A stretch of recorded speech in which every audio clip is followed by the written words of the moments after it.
workshop dari Zenus untuk Guru X Lenovo Edvision. Sekali lagi saya ucapkan terima kasih kepada Bapak Ibu Guru yang sudah menyempatkan hadir.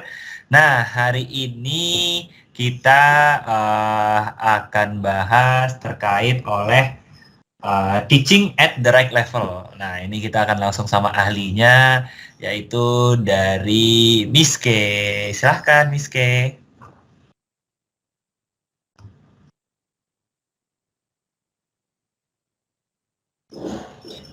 Miss K ini adalah selaku dari In-Class Learning Lead Zenius Education.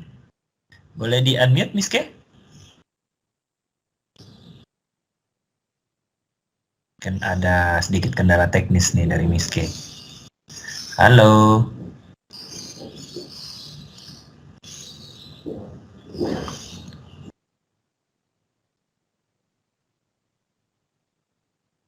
Oh, lagi nge-freeze. Oke. Kita tunggu sebentar ya.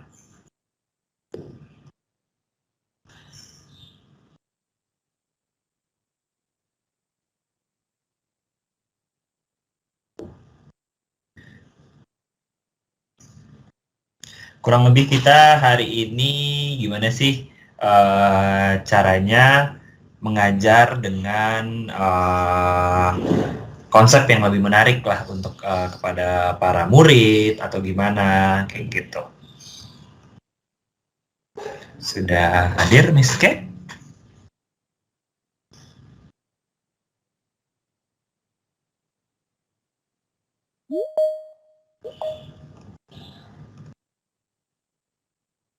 Nah, ini sudah hadir nih. Halo, nah sudah muncul.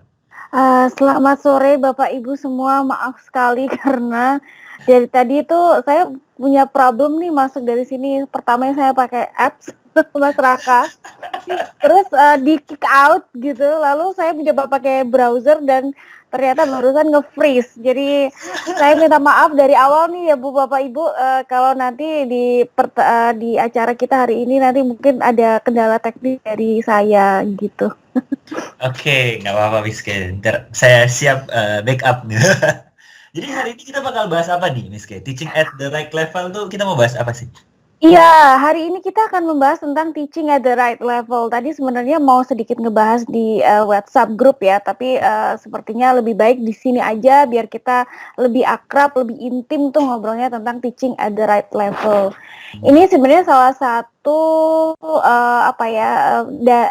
pernyataan yang disebutkan yang yang dicanangkan mungkin ya. Pokoknya yang waktu itu saya sukanya dimention oleh menteri kita Mas Nadiem, Mas Menteri, bahwa saat ini nih sudah saatnya kita teaching at the right level, but how gitu kan pertanyaannya gitu. Oke, jadi lebih ke gimana caranya mengajar 2.0 lah berarti ya. Ya, begitu. Oke, mungkin langsung saja kali ya. Saya serahkan kepada Miss Kate. Silahkan. Terima kasih Mas Raka. Saya mau say hi dulu nih. Saya inginnya itu hari ini kita karena orangnya ya begini, saya nggak mengatakan ini sedikit ya. Saya malah senang dengan orang-orang dengan Bapak Ibu yang datang. Saya sangat-sangat appreciate dengan Pak Bahyudin, Bu Desi, Pak Aji, Pak Ragil dan juga Bu Santi gitu. Mungkin kalau berkenan silakan kita buka cam semua dan unmute semua, jadi kita bisa saling ngobrol nih.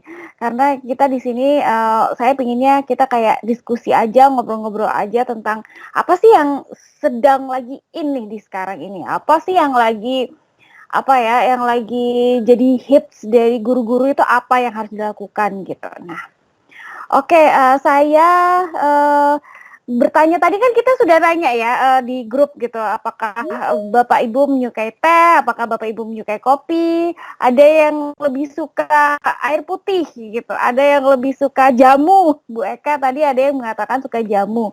Bu Eka sayangnya belum ada di sini. Terus ada yang juga suka kopi juga seperti saya. Nah, apakah Bapak Ibu sudah ngopi hari ini, sudah ngeteh hari ini?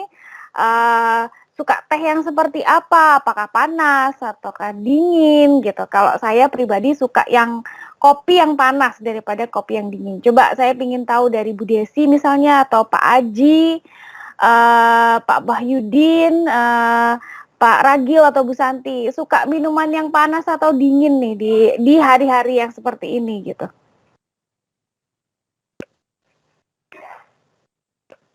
Di unmute aja atau di chat, Miss Kay? Boleh di chat, boleh unmute. Saya both of them are nice. Saya lebih suka sebenarnya saya lebih suka kalau di unmute aja ya Pak Bu. Jadi kita lebih intim, lebih akrab gitu ngobrolnya gitu. Silakan di unmute dan ngobrol nih Bapak Ibu.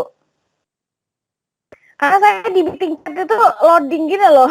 Jadi saya tidak bisa melihat tulisannya juga gitu. Kalau saya Mas Raka tergantung, gimana? Ya, silakan Pak. kalau saya tergantung kalau lagi mendung hujan-hujan gerimis, enaknya kayak panas.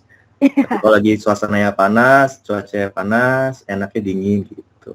Tergantung konteks ya, tergantung Iya. suasana. Benar banget gitu. Ya, terima kasih Pak. Saya tidak tahu tadi ngobrol Pak siapa ya, Pak Aji atau Pak Ragil. Pak Ragil ya. Terima kasih Pak Ragil. Oke, mungkin itu mewakili kita semua ya. Kalau memang lagi hujan-hujan seperti ini maunya yang panas-panas gitu. Tapi kalau nanti pas waktunya musim kemarau kita maunya yang dingin.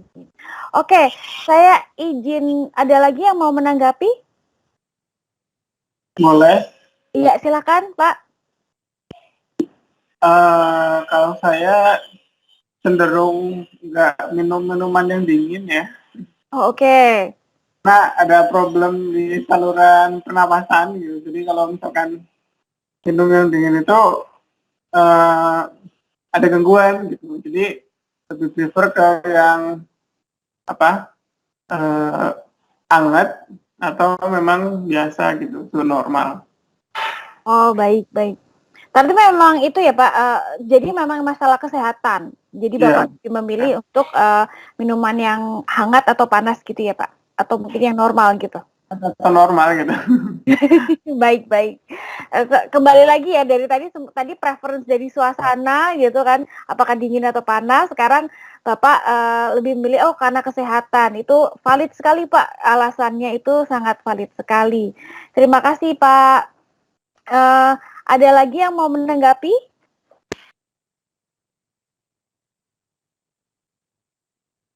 Tadi saya mendengar suara yang di-unmute.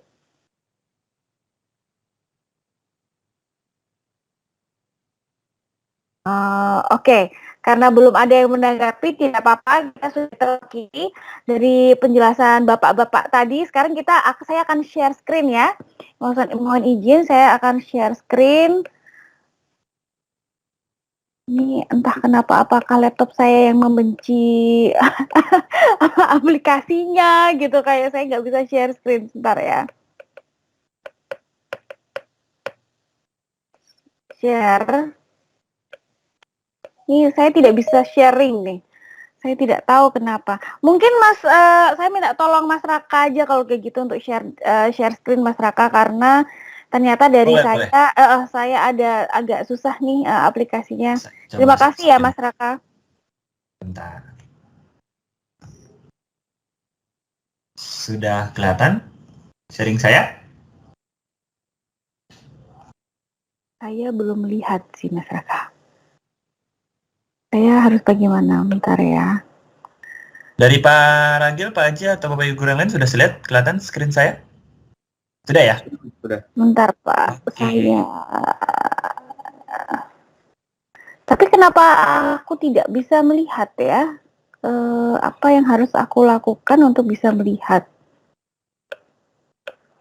Sebentar. Di mana? Saya tidak bisa melihatnya.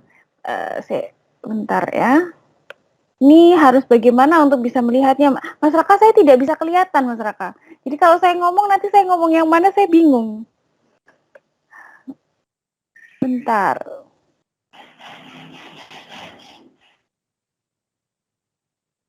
Mungkin saya coba keluar dan masuk kembali ya. Saya minta maaf Bapak Ibu. Saya mencoba untuk yang mencoba biar ini bisa baik ya. Sebenarnya kami sudah GR nih, tapi ternyata tetap saja ada hal yang teknis seperti ini.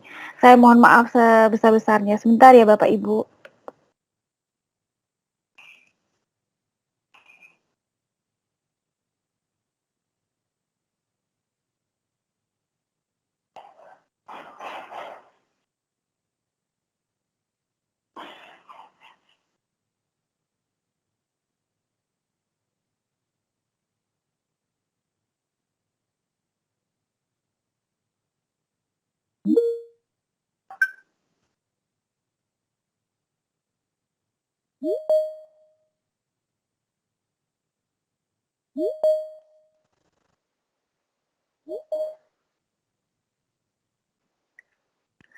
Halo Bapak Ibu, maaf saya apa namanya kembali lagi. Sekarang saya mencoba dengan browser di sini. Oke, kita akan mulai dari awal ya Mas Raka, dari teaching at the right level.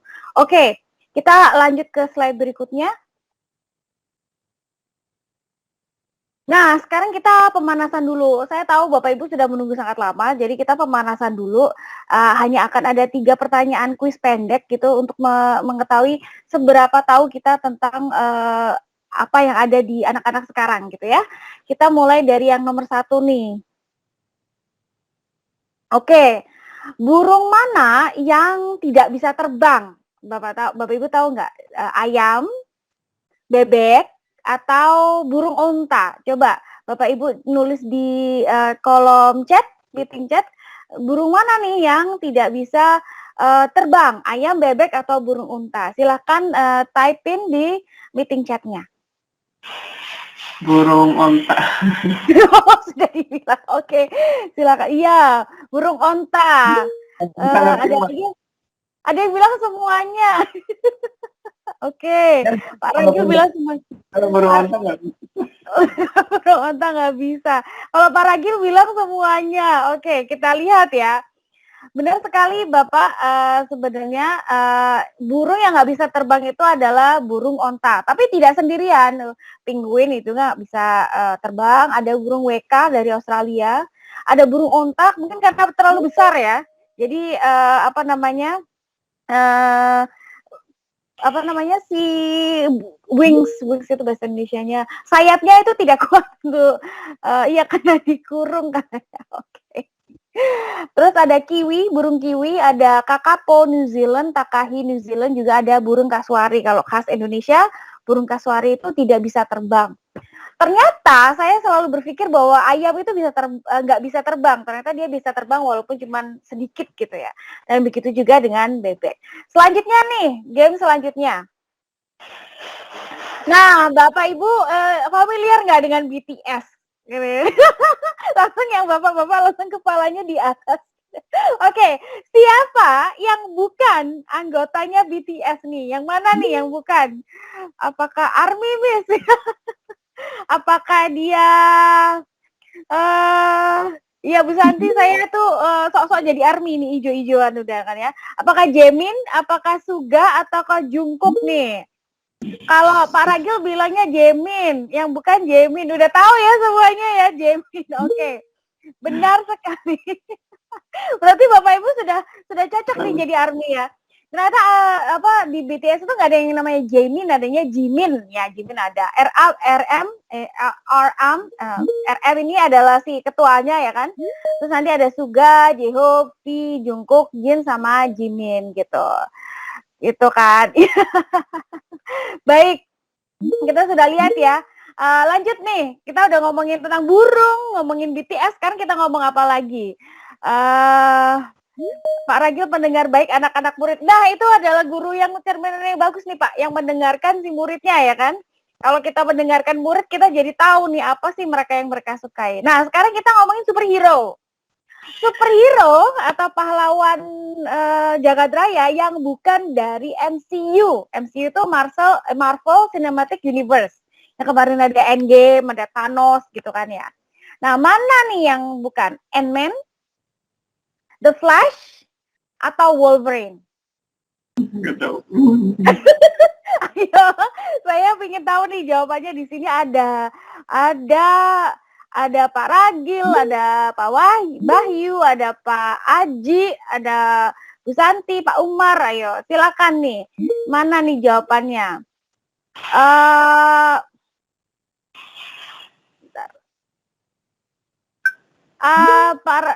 Ini tidak terlihat nih chattingnya, tiba-tiba tidak ter-refresh nih. Kata Bu Desi The Flash.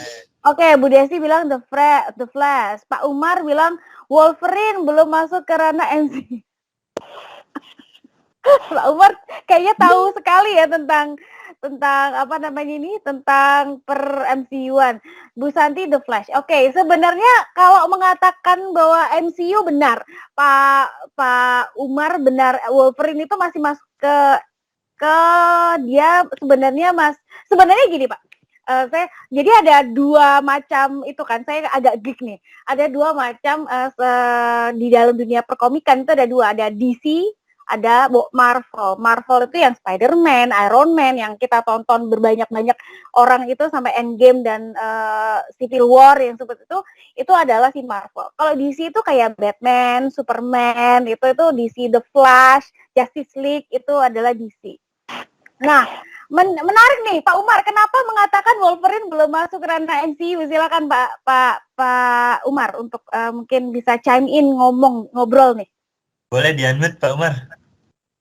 Ya, saya sendiri dulu waktu kecil penggemar komik sih ya Mbak ya. Ya kemudian setahu saya MCU dengan Marvel itu, komik Marvel itu berbeda ya ranahnya ya, seperti yang tadi Miss Kay sampaikan gitu. Nah kalau Wolverine sendiri ya itu belum masuk ke universe MCU itu, gitu.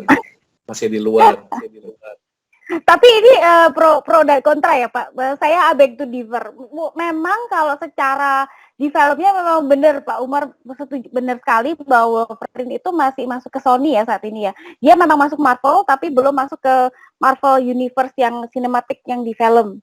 Itu saya setuju. Tapi masalahnya kan sekarang udah ada Deadpool, terus juga ada Spider-Man.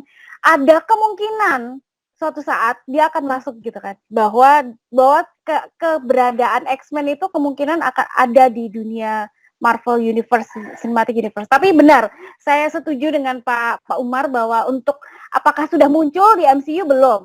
Memang belum muncul di MCU karena masih dipegang oleh Sony ya kalau tidak salah. Saya mungkin salah. Terima kasih Pak Umar. Sama Miss Kay. Oke, kita lanjut Mas Raka. Asik banget nih. Kita ternyata tuh ada yang suka sama Army, ada yang suka ini ya. Ini Marvel benar seperti kata Pak Umar, dari Marvel sendiri Wolverine itu ada, tapi dalam MCU-nya belum gitu. Oke. Kita lanjut Mas Raka. Nah, tadi itu kita sudah ternyata kesukaan kita tuh macam-macam. Ada yang suka biologi mungkin ya kayak tadi burungan gitu. Ada yang suka dengan Army gitu, murid-murid kita suka yang Army. Ada yang murid kita yang suka dengan MCU gitu atau dengan yang komik-komik seperti itu. Nah, tapi saya lagi ngebahas nih di antara anak-anak yang punya keinginan yang macam-macam. Sebenarnya perkembangan pendidikan kita itu seperti apa sejauh ini, terutama selama pandemi ini gitu. Apakah selama pandemi ini tuh ngaruh gitu apa yang mereka suka dengan apa yang kita lakukan saat ini? Oke, kita flashback dulu ya. Bagaimana sih sejauh ini pendidikan kita terutama di saat pandemi? Silakan Mas Raka. Nah, kita membahas tentang lini masa pendidikan nih. Kita mulai dari kasus pertama di COVID, yaitu tanggal 2 Maret 2020. Ya, lanjut, kemudian di bulan yang sama, di beberapa minggu selanjutnya, kita mulai pembelajaran jarak jauh. Saat itulah dimulai, kita berpikir saat itu, oh kita libur 2 minggu. Anak-anak, yeay, kita libur 2 minggu, kita di rumah selama 2 minggu. 2 minggu jadi 1 bulan, 1 bulan jadi 3 bulan, 3 bulan jadi setahun, sekarang sampai hampir 2 tahun, dan anak-anak merasa kayak, kenapa terlalu lama ya gitu. Lanjut kita ke tahun berikutnya, yaitu Februari tahun 2021. Itu sebenarnya tahun 2020 itu banyak sekali yang terjadi ya. Tapi karena kita itu saat itu masih kayak trial and error tentang PJJ, tentang kurikulum darurat yang sebenarnya bisa dibilang tidak terlalu efektif karena tidak terlalu banyak yang menggunakan juga seperti itu. Jadi masih banyak yang chaotic ya, namanya juga masih pandemi ya. Nah, tanggal 1 Februari 2021 itu baru ada program sekolah penggerak resmi diluncurkan. Nah, itu mulai ada yang seleksi-seleksi itu ya. Lanjut di bulan yang sama itu ujian nasional dihapuskan. Itu sedang deg-degan nih kita. Wah, kalau nggak ada ujian apa nih yang menggantikan? Terus banyak sekali sekolah yang apa nih anak-anak diajarin KKM apa segala macam. Jadi kita sudah ada pandemi, terus juga banyak sekali keputusan-keputusan yang membuat kita semakin bimbang dan bingung. Ini apa? Ini bagaimana gitu. Lanjut. Nah, baru 1 Juni 2021 di beberapa kota itu sudah ada PTM terbatas, terutama waktu itu ada di Biren itu juga sudah PTM terbatas. Kalau Bapak Ibu tanggal bulan Juni ini apakah sudah PTM terbatas mungkin atau masih PJJ? Di saya belum, Miss. Belum ya? Oke. Mungkin deh Bapak Ibu yang lain atau masih PJJ atau sudah PTMT. Ini Bu Desi. Baik Bu Desi, terima kasih. Jadi ini sudah ada yang PTMT, tapi kemudian setelah itu lanjut masyarakat, setelah itu kita naik lagi nih COVID-nya. Gelombang kedua COVID which itu yang tertinggi di Indonesia saat itu adalah ketika banyak sekali yang kasus aktif dan banyak sekali yang kemudian meninggal juga, di mana saat itu ketika mungkin Bapak Ibu ada keluarganya, saya itu kayak setiap kali lihat WA itu ada aja yang masuk ke rumah sakit atau yang meninggal atau kemudian ada kabar bahwa kita mencari obatnya itu susah. It happens like every day gitu. Itu masa-masa tergelap kita ya. Lalu setelah itu tanggal 10 September 2021, betul Miss betul Miss baru Agustus akhir, benar. Oh belum Miss, baru Agustus akhir. Oke, baik Bu Santi. Nah, baru sebenarnya sudah ada ya Bu Santi, sudah PTMT Agustus akhir. Baik, terima kasih Bu Santi. Saya mendapatkan kabar kalau di Jakarta, mungkin karena saya Jakarta sentris ya, maaf Bapak Ibu, itu di Jakarta itu baru mulai sekitar awal September itu PTMT dimulai kembali, dan bahkan sekolah anak saya baru bulan November baru dimulai gitu. Kalau selain Bu Santi bulan Agustus, kalau Bapak Ibu PTMT kapan?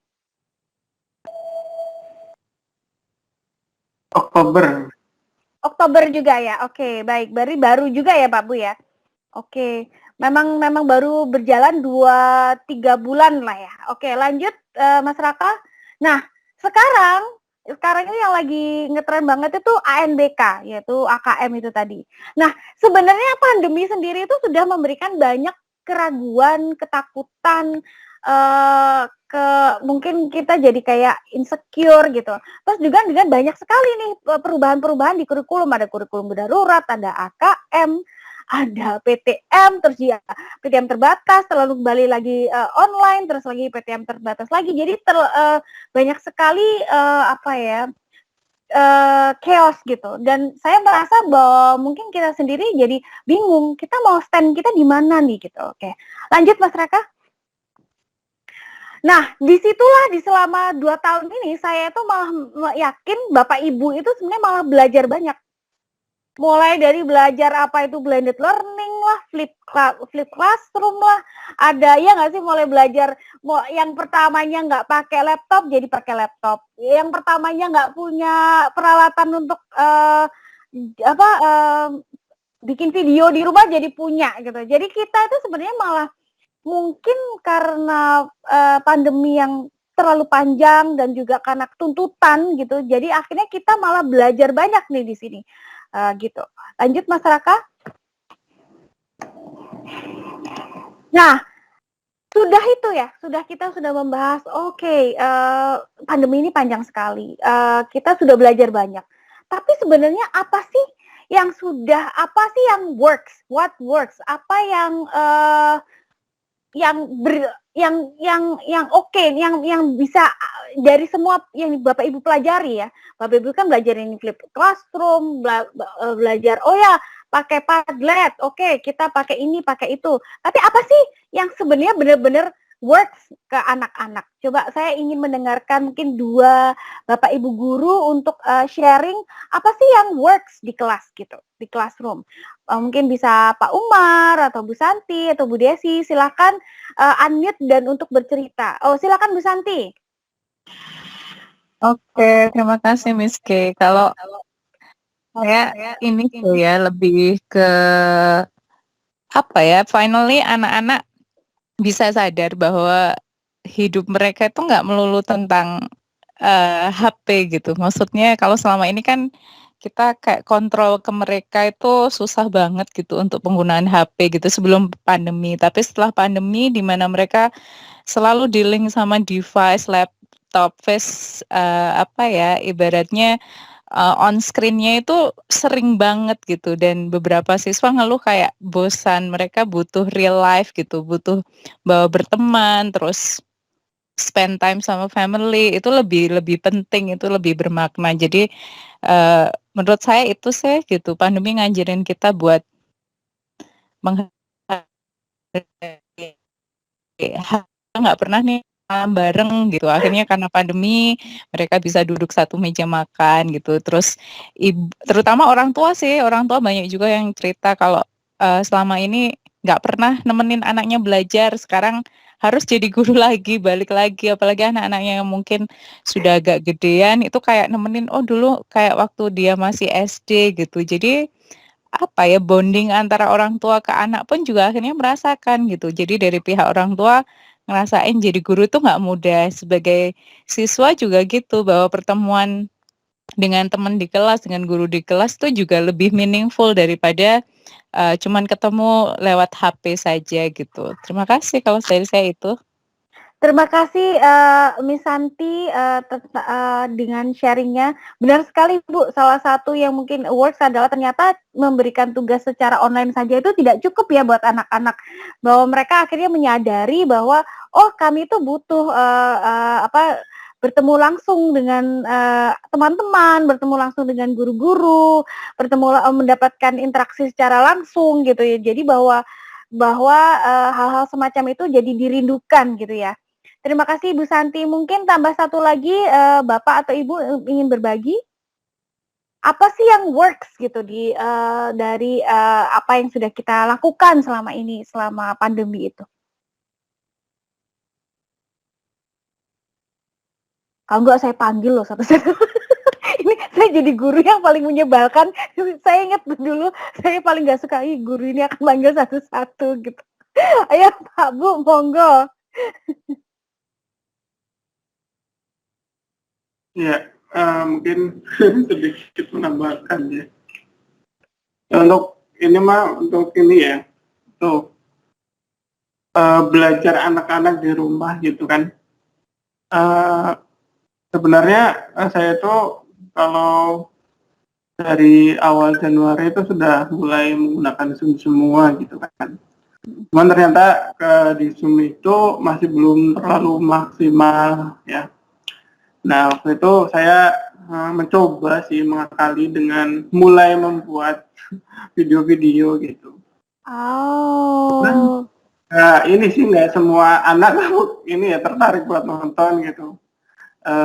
Karena ya mungkin kendala apa yang mereka hadapi gitu kan, entah kesibukan dan kemalasannya gitu kan. Tapi ternyata beberapa anak gitu kan setelah saya survei ya mereka menyatakan bahwa mereka tuh terbantu gitu dengan video-video yang saya buat. Itu sih mungkin. Terima kasih Pak. Jadi ternyata selain belajar mengenai oh ya Flipkarsum itu kayak gimana, Blended Learning itu kayak gimana, ternyata Pak Aji ya, Pak Aji juga belajar tentang bener Pak Aji jadi belajar hal yang baru, membuat keahlian baru sekali yaitu bikin video. Tapi itu berguna Pak, karena nanti itu sebenarnya saya punya sesi sendiri minggu depan itu tentang guru sebagai content creator. Kalau Bapak nanti tertarik untuk nonton ya atau datang. Nah itu juga memang ternyata itu adalah salah satu skill yang ternyata dibutuhkan guru zaman sekarang, zaman now. Kita nggak cuma sebagai guru SS, guru ngajar di depan dan ngasih anak-anaknya mendengarkan, tapi bukan hanya sebagai fasilitator, tapi kita juga ternyata harus bisa bikin konten yang menarik untuk anak-anak karena kita saingannya banyak sekali gitu. Terima kasih Pak Aji. Oke, setelah lanjut Mas Raka, kita tadi sudah membahas nih apa yang works. Yang works itu adalah oh berarti anak-anak bisa memahami apa sih challenge mereka gitu.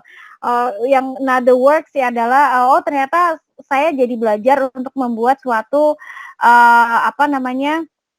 konten lain gitu selain cuman hanya Zoom meeting. Nah, lanjut Mas Raka. Atau saya nggak kelihatan nih Mas Raka? Sudah, Miss K? Tempatku coba ungu gitu doang. Oke. Sekarang kita ngebahas what doesn't work. Bener kan ya Mas Raka? What doesn't work ya? What Oke. doesn't work. Setelah kita ngomong apa yang jalan nih di apa yang sudah kita pelajari, sekarang apa yang nggak jalan gitu. Tadi sebenarnya Pak Aji sudah ngasih hint-hint gitu. Oh, Zoom nggak jalan nih. Ternyata Zoom itu melelahkan, atau mungkin Bu Santi tadi juga sudah ngasih hint nih bahwa ternyata cuma online aja anak-anak juga lelah gitu. Nah mungkin Bapak Ibu yang lain juga mau nge-share apa sih yang nggak jalan gitu. Misalnya kalau saya itu ingat itu yang nggak jalan adalah ternyata belajar mandiri itu kadang-kadang tidak dijalankan sama anak-anak. Kadang-kadang disuruh baca ternyata mereka nggak membaca. Nah itu salah satu yang menurut saya nggak jalan. Jadi apa nih yang bisa jalan gitu. Nah apa yang nggak jalan nih mungkin dari Pak Umar atau Bu yang belum nih ya, Bu Desi, atau bisa di chat ya. Bu Desi kayaknya lebih nyaman di chatting gitu. Atau mungkin Pak Ragil, Pak Umar, Pak Bahyudin silahkan menuliskan di chatting kalau tidak berkenan untuk unmute, ditulis aja apa nih yang doesn't work gitu di dalam di dalam kegiatan pembelajaran selama pandemi ini gitu. Silakan Pak Bu.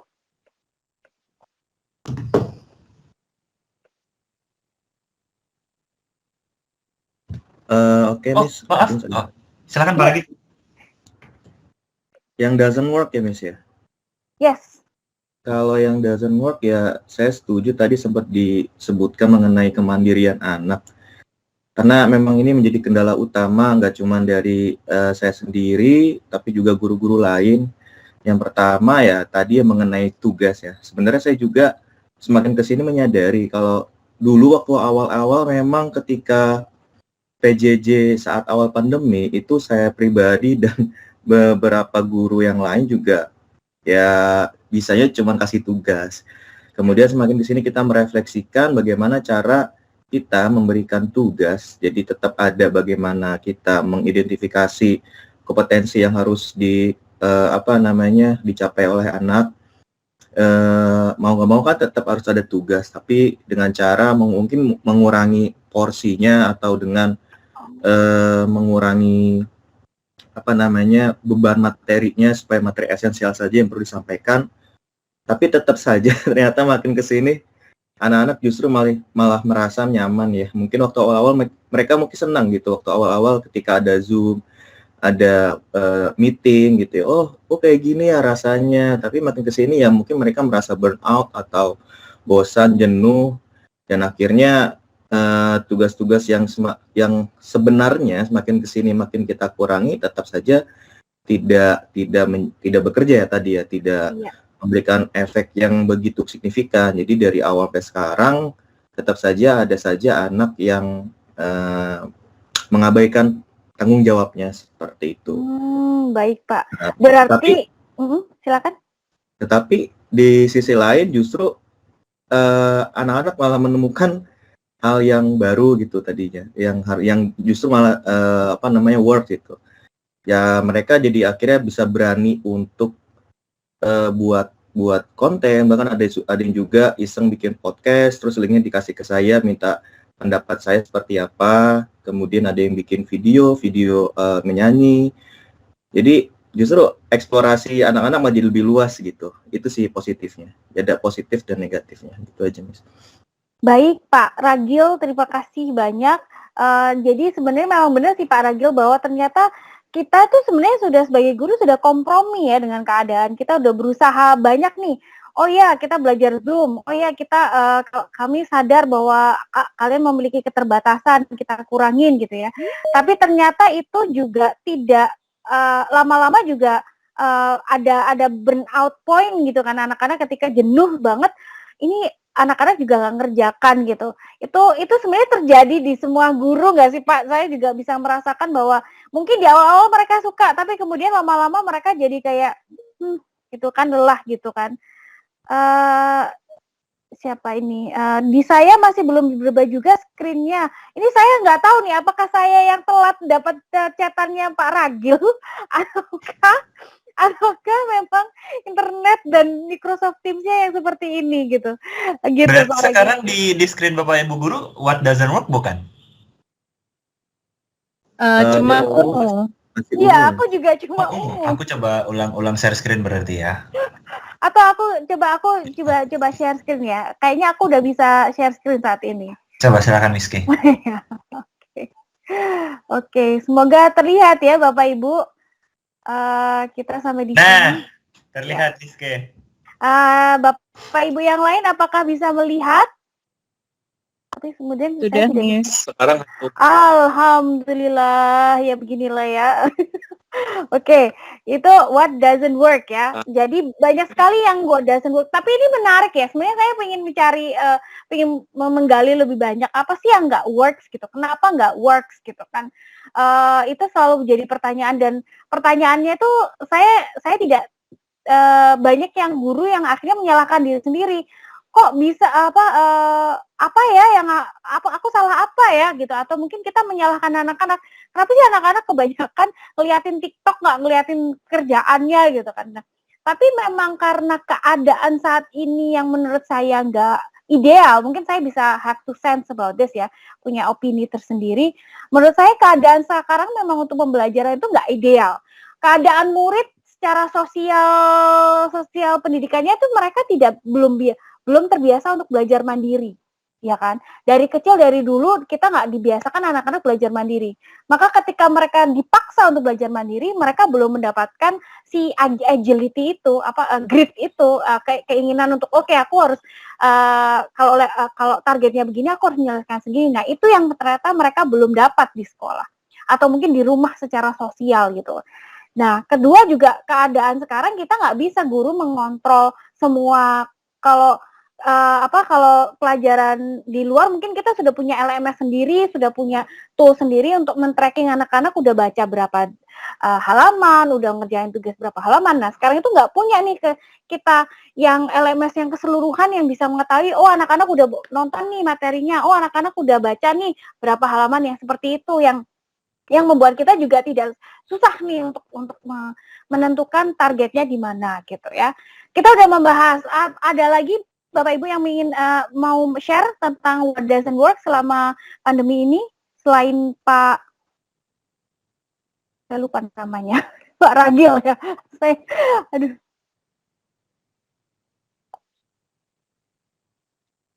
Oke. Sebelum nanti kita akan ngobrol-ngobrol lagi. Nah, saya lanjut ke screen selanjutnya ya. Bentar Pak Bu. Oke, sekarang kita ngebahas, jadi kalau kita sudah tahu apa yang nggak works, apa yang works, kita akan dan bagaimana sih caranya memotivate gitu. Anak-anak kan tadi, oh ini anak-anak sudah saya kasih tugas nih, sudah saya pilih yang esensial aja, tapi lama-kelamaan kok jadi tetap nggak dikerjakan ya. Kita harus berpikir sekarang gimana sih merencanakan bahan ajar. Again, ini cuma salah satu cara, tapi saya yakin Bapak Ibu sebenarnya sudah tahu ini. Apalagi kita sudah menjalankan RPP 1 lembar ya. Ini pasti Bapak Ibu tuh sudah familiar sekali dan udah master nih di sini. Tapi di sini saya cuma akan sharing dan kita akan diskusi nih. Apa sih yang di sini bagus nggak sih teori ini yang akan saya share ke Bapak Ibu? Kalau Bapak Ibu nggak setuju, ayo kita ngobrol di sini. Kalau Bapak Ibu setuju, ayo kita juga ngobrol. Jadi kita akan saling berbagi ya. Apakah ini cocok nih dengan cara seperti ini? Oke. Sekarang saya mau nanya dulu Bapak Ibu. Kalau kita mau ngajar, tadi kan kita mau mempersiapkan bahan ajar gitu, mau mengajar, kita milih yang mana dulu? Bahan ajar dulu apa tujuannya dulu? Ayo.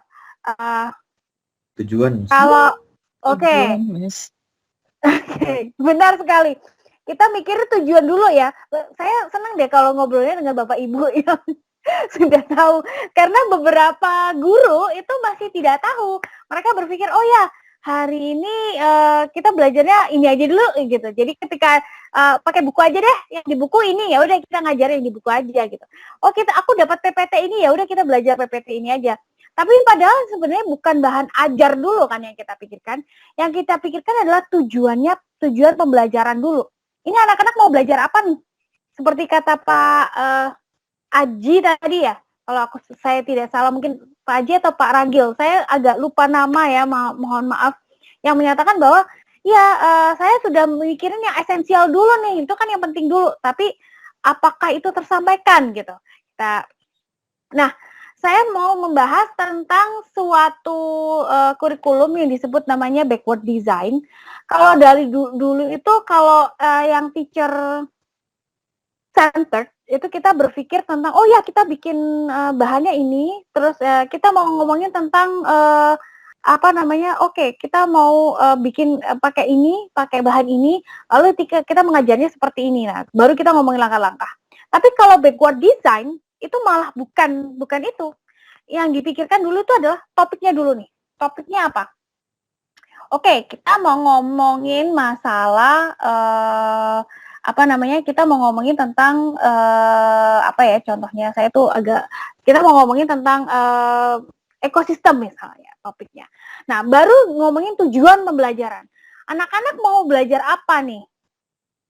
Setelah topik pembelajaran tujuannya apa nih? Tujuannya, oh anak-anak tahu nih ekosistem itu apa, yang ada di ekosistem itu apa aja, seperti itu kan. Nah setelah topik dan tujuan pembelajaran, setelah itu kira-kira kalau Bapak Ibu biasanya melakukan apa? Setelah memilih topik, setelah memilih tujuan, setelah itu melakukan apa Pak? Bapak Ibu?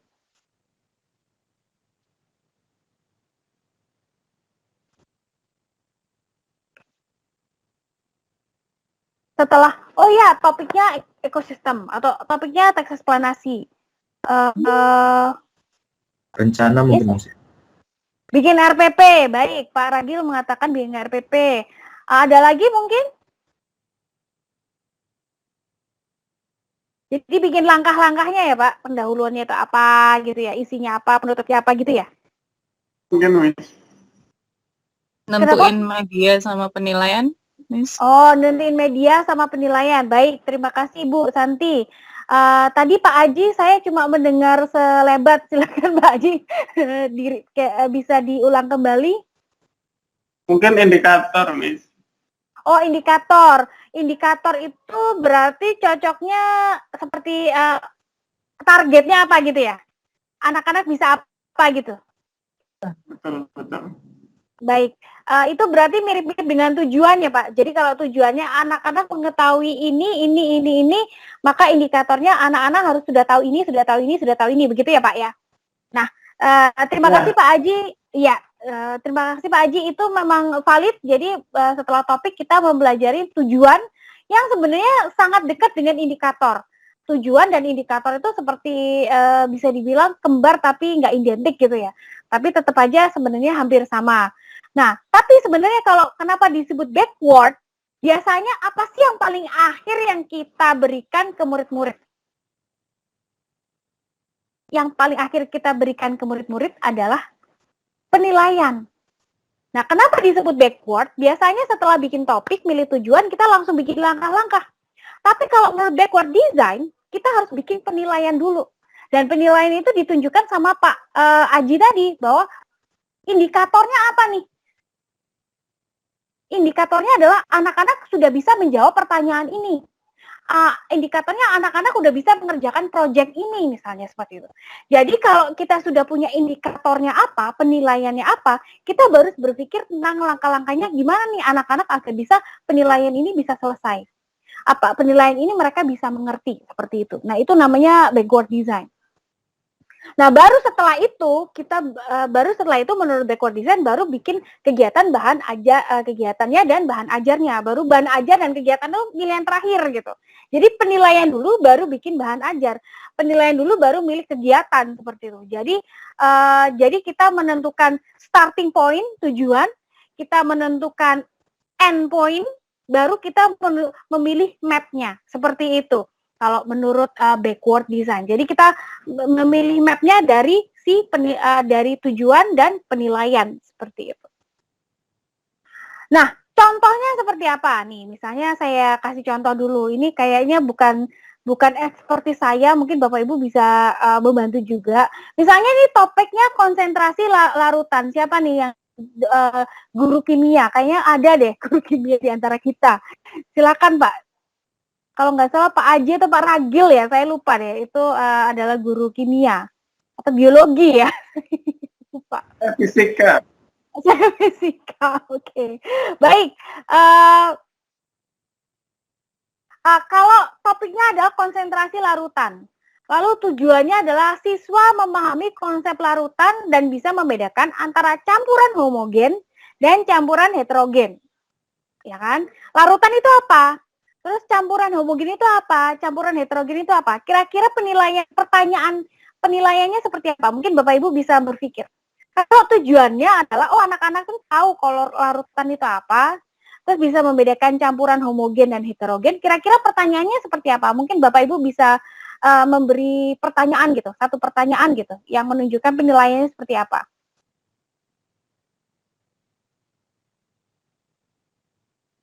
Kalau saya satu dulu ya, kalau saya akan bilang bahwa penilaiannya adalah anak-anak bisa menjawab definisi larutan, gitu. Itu satu. Yang kedua kira-kira apa, Pak, Bu?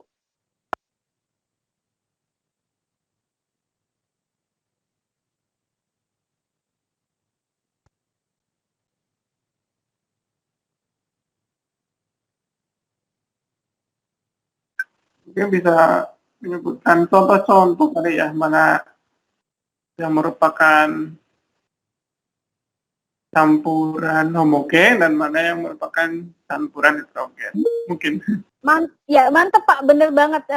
Kita bisa milih apa itu larutan, apa itu ciri-ciri campuran homogen, apa itu ciri-ciri campuran heterogen, apa itu contohnya, yang mana nih kalau kita kasih beberapa gambar atau beberapa campuran itu mana yang homogen, mana yang heterogen, itu bagus, benar sekali Pak, bisa membedakan yang mana nih. Mereka bisa memilih, yang ini homogen karena ini heterogen karena itu, benar sekali. Jadi ini adalah penilaiannya. Baru setelah itu kita bisa memikirkan kegiatan atau bahan ajarnya. Berarti anak-anak bisa nih bikin eksperimen dengan membuat campuran homogen atau heterogen. Atau anak-anak juga bisa nih membuat, kita kasih pilihan terus anak-anak disuruh menulis. Anak disuruh bikin nih di rumah, terus mereka disuruh nulis, yang ini heterogen, yang ini homogen, yang seperti itu. Atau bisa jadi kalau satu anak disuruh membuat banyak larutan itu, campuran itu terlalu memberatkan, bisa grup gitu. Satu grup isinya 5 orang, setiap anak disuruh bikin satu campuran, dan kemudian dibahas bareng-bareng yang mana nih yang heterogen, mana yang homogen. Nah, seperti itu kan salah satu kegiatannya. Oke, jadi ternyata penilaian itu tidak hanya dalam bentuk paper based, bisa dalam bentuk seperti ini, kegiatan kelompok seperti ini. Nah, contoh dua nih, contohnya adalah topiknya tentang English nih, in English belajar bahasa Inggris, giving, accepting, and declining help. Jadi ini kayak conversation gitu, jadi anak-anak tahu nih caranya gimana sih kalau mau ngasih bantuan, cara ngomongnya gimana, kalau mau menerima bantuan dari orang itu gimana, atau kalau mau nolak nih gitu, itu gimana, frasa-frasanya yang digunakan atau expression yang digunakan itu seperti apa. Nah, tujuannya adalah siswa memahami bagaimana membuat permintaan serta menanggapi permintaan, baik menerima maupun menolak. Jadi mereka bisa nih membuat permintaan, terus meminta atau terus menanggapi permintaan dan menerima maupun menolaknya. Nah, kira-kira kalau kayak gini penilaiannya itu seperti apa, Bapak Ibu? Tadi sudah Pak Aji yang ngomong. Ada Pak Ragil, silakan Pak Ragil, atau Bu Santi, atau Pak Umar, atau Pak Bahyudin, silahkan. Ini kayaknya web saya juga lagi nge-freeze lagi. Beginilah ya.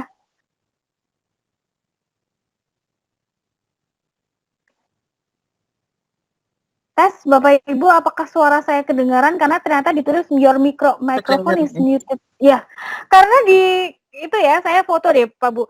Di layar saya itu tertulis seperti ini. Saya your microphone is muted. Saya bingung jadinya kan. Oke. Baik.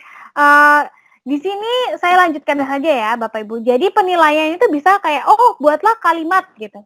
Atau buatlah kalimat penolakan dari permintaan ini, atau kalimat mana nih yang menunjukkan menerima permintaan, atau kalimat mana yang menolak, atau langsung aja dibikin role play gitu. Jadi siswa bisa nonton video percakapan terus mencatat frasa apa aja yang digunakan, atau mereka disuruh ngobrol dengan teman-temannya, bikin dialog, lalu menunjukkan oh ya menerima itu yang seperti ini, menolak seperti ini, and then they role play the conversation kayak gitu. Itu adalah salah satu caranya membuat backward design. Tapi menurut saya Bapak Ibu pasti udah fasih ya dengan ini kan gitu. Oke, dan itu semua itu bisa dituliskan di RPP tentu saja. Jadi tujuannya seperti apa, lalu kita bikin penilaiannya dulu. Jadi seharusnya tujuan setelah ini ada penilaian di sini ya, baru kegiatan pembelajaran seperti itu. Nah, tapi apakah seperti itu bisa personalize? Menurut Bapak Ibu, apakah hal-hal semacam itu bisa dipersonalize? Apakah kegiatan-kegiatan yang seperti itu, yang oh ya tuh kita mikirin penilaian dulu nih, itu bisa nggak sih dipersonalize? Kan kita ngomongin adalah teaching at the right level. Berarti kita nggak mengatakan bahwa levelnya cuma satu kelas sama gitu kan? Bahwa ini satu kelas bisa berbeda-beda ya kan Bapak Bu? Pernah nggak sih Bapak Ibu pernah mengajar kayaknya sudah dari chapter 1 sampai chapter 5, tiba-tiba nih anak nih nggak ngerti chapter 1. Padahal kita sudah menjelaskan berkali-kali. Pernah nggak sih Bapak Ibu, ini anak kelas 4, tapi itu dia masih belum mengerti bagaimana caranya perkalian, nggak hafal. Atau misalnya kemarin saya itu baca artikel, ini menarik sekali, ada anak yang duduk di kelas 3 SD, if I'm not mistaken, itu belum bisa membaca. Karena dia masuk ketika pandemi, SD kelas 1, lalu melewati kelas 2, dan sekarang dia sudah kelas udah kelas 3, tapi masih belum bisa membaca gitu. Menurut Bapak Ibu, apakah mungkin kita membuat RPP, membuat pembelajaran tapi personalize ke anak-anak? Menurut Bapak Ibu bagaimana?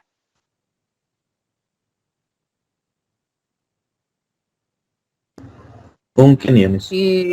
Oke, Pak Ragil dulu deh. Iya, silakan Pak Ragil, monggo. Ya karena kembali lagi ya, karena kondisinya tidak ideal, jadi mau nggak mau ya justru kitanya yang guru yang harus fleksibel gitu ya, meskipun memang mungkin akan menambah variasi-variasi penilaian, mungkin akan menambah pekerjaan, mungkin bisa dibilang kayak gitu. Tapi kembali lagi ya, kalau memang tujuannya untuk anak ya mau nggak mau ya mungkin harus seperti itu. Itu pendapat saya. Terima kasih. Terima kasih Pak Ragil. Mungkin ya Pak Ragil mungkin bisa, tapi ya seperti yang Bapak bilang tadi, bebannya lebih ke kita ya, apalagi dengan keadaan yang tidak ideal seperti ini gitu. Berarti tetap kita yang harus belajar, oh ya berarti gimana nih caranya personalize ke anak-anak gitu. Karena mau nggak mau mereka punya kebutuhan gitu. Oke, silakan Bu Santi tadi mau melanjutkan. Kita kan kalau sebagai guru di Promes kan udah kita jadwalin untuk pengayaan, itu kita khususin ke murid-murid yang memang masih butuh bantuan kita gitu. Jadi kalau kita well organized, terus time management kita pas, pasti masih ada waktu buat buat backup murid-murid yang masih perlu di ini. Cuman kan this is pandemic gitu, harusnya guru dan orang tua itu as long as kita sehat, as long as everything okay gitu, gak apa-apa lah, take time gitu. Jadi pelan-pelan gitu. Jadi karena memang nggak seperti kita waktu normal dulu gitu. Jadi ada memang bukan learning loss sih gitu. Kita nggak bisa bilang learning loss karena cuman pandemi, karena banyak sekali support ya, maksudnya kan apalagi di Jawa kan kayak internet connection dan device-nya masih support gitu. Maksudnya di kota-kota yang masih ini kan kita nggak boleh bilang ini. Cuman ya kan beda, feel-nya akan beda gitu. Yang selama ini bisa 10 jam di sekolah, terus tiba-tiba mungkin online. Jadi kalau ada anak yang belum bisa baca tulis, belum bisa berhitung, atau nggak bisa menguasai materi tertentu, saya pribadi sebagai guru nggak terlalu memaksain sih, karena memang kondisi di luaran memang nggak terlalu support untuk seorang anak atau murid itu belajar dengan optimal gitu, karena memang bagaimanapun juga anak ini kan juga bisa ngerasain stres gitu. Mungkin saja di keluarganya ada yang terdampak COVID, mungkin saja tetangganya dia tiap hari dengerin ada berita kematian. It's not easy for kids or for student to handle that gitu. Jadi kalau mereka ngalamin ada stuck atau belum langsung paham, that's normal gitu. Itu kalau dari saya sih. Thank you. Ya, setuju Miss Santi bahwa di masa pandemi ini apalagi sebenarnya pemerintah juga itu ya tidak menargetkan kita untuk sampai titik manapun, karena untuk pandemi ini yang penting adalah kita membersamai mereka, kitanya nggak stres, anak-anak juga nggak stres. Yang penting adalah anak-anak menikmati bahwa proses pembelajaran itu seperti apa gitu, bahwa kita masih bisa bareng dengan teman-temannya, walaupun cuma online, walaupun cuma temu seminggu sekali, bahwa mereka bisa nyaman bersama dengan kita, walaupun mungkin dia nyempil dan mute di pojokan gitu, tapi dia tetap mendengarkan. Itu sebenarnya saya sangat mengapresiasi anak-anak murid kita juga, dan juga mengapresiasi guru-guru yang Bapak Ibu kita semua ya, yang kadang-kadang ya sudahlah gitu. Yang penting kita tetap membersamai mereka, kita sendiri juga bisa melewati pandemi ini segera mungkin gitu ya. Terima kasih Bu Santi dan Pak Ragil atas sharingnya. Memang benar bisa kita personalize dengan berarti bebannya lebih di kita, tapi mau nggak mau kita lakukan karena memang anak-anak membutuhkan. Tapi di sisi lain Bu Santi juga menyatakan gitu bahwa yang penting itu sebenarnya bukan masalah targetnya, tapi yang penting itu adalah it's not about learning loss, tapi adalah membersamai mereka di masa yang serba susah seperti ini. Nah, di sini saya mau membahas tentang bahwa kenapa sih saya ngomongin backward design ya Bapak Ibu, kenapa ini menurut saya saya tidak mengatakan tentang membahas tentang learning loss ataupun learning gap atau apapun yang mereka sebutkan istilahnya gitu. Saya lebih berpikir bahwa apa sih yang mereka butuhkan dan bagaimana caranya kita membersamai mereka gitu. Dan kenapa harus backward design, karena that's what I believe gitu, bahwa untuk anak-anak yang penting itu bukan masalah anak-anak itu bisa menjawab UN atau menjawab ulangan, tapi adalah yang penting they know the knowledge and they know how to do with it gitu. Seperti yang waktu itu pernah saya bahas, mungkin Bapak Ibu juga ikut di bootcamp, bahwa visual itu penting atau pembelajaran kayak pen principle itu penting karena itu akan lebih long lasting di otak mereka, dan itu akan lebih penting buat future mereka daripada cuman kita ngajar yang buat mereka cepat banyak dan cepat tapi membuat mereka jadi lupa gitu. Nah seperti itu. Nah kenapa saya membahas tentang personalize, karena mau nggak mau kita melihat bahwa setiap anak itu akhirnya di pace pandemi ini pace-nya beda-beda. Ada yang sudah bisa kita kasih 12 mereka bisa megang 6. Ada yang kita kasih 12 mereka bisa megang 3. Ada yang kasih kita 12 tapi mereka nggak bisa megang apapun. Nah, as a teacher kita selalu punya basic seperti katanya Pak Aji tadi. Kita selalu punya dasar nih. Oh, apa sih yang paling penting nih dari satu chapter ada 12 hal, kita penting ada 1 atau 2 hal yang penting yang paling tidak itu menjadi dasar mereka untuk selanjutnya gitu. Nah, mau nggak mau kita tahu bahwa ada anak-anak yang belum sampai sana. Nah, bisakah kita personalize itu gitu? Nah, berarti yang mau kita lakukan pertama adalah kita harus mendeteksi dulu kan, mendeteksi apakah anak-anak ini sampai ini di situ gitu. Nah, coba kita bahas satu-satu ya. Ini kayaknya salah saya, harusnya saya jadi paragraf jadi muncul satu-satu, jadi muncul semua. Nah, ini kok contoh kasusnya nih. Kasusnya itu ada anak namanya Tono. Kita membahas satu-satu kasus dan bagaimana kita diskusi aja ya Bapak Ibu. Gimana kalau ada kasus ini dan apa yang akan kita lakukan di kelas gitu kan. Nah, ini Tono kelas 8, dia salah mengurutkan. Maaf, ada Miss kan? Kay, Ya. slide-nya belum berubah. Oh, di tempatku udah berubah. Bapak Ibu, apakah belum berubah ya? Belum. Masih di personalize ya? Di saya belum juga.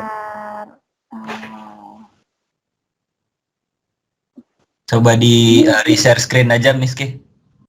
Ya, masalahnya punya saya itu, apa namanya, di bagian meetingnya, di bagian tim meeting Microsoft Teams. Oke, Apa mau coba gimana kalau lagi, kita, Miss Ke? boleh, silakan, Ya, Raka. aku ini kali ya.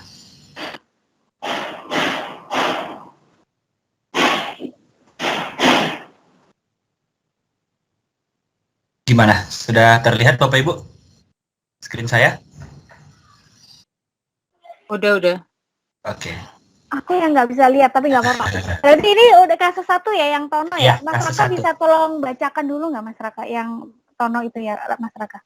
Oke.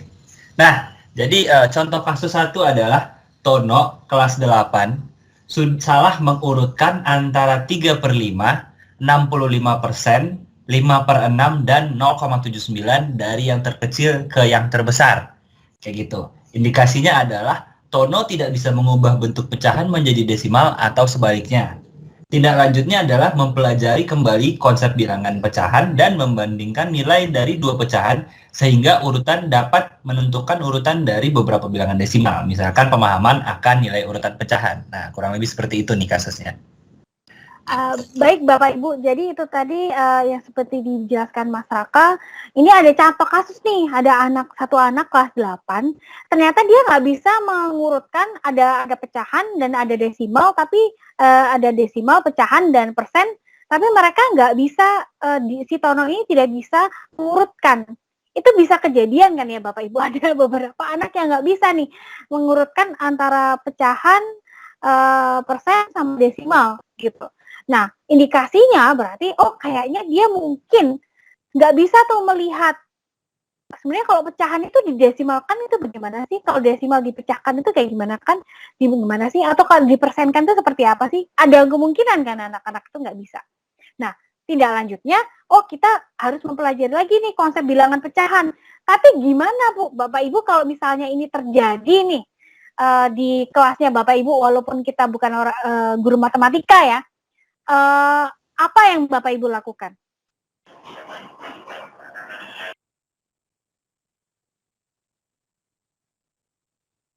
Mungkin bisa di chat juga, mungkin yang kalau ini terjadi deh Bapak Ibu, kita udah jauh nih di kelas 8 gitu. Tapi dia ternyata masih konsep pecahan dan persen dan desimalnya belum bagus nih. Kalau ini terjadi, apa yang Bapak Ibu lakukan? Gitu.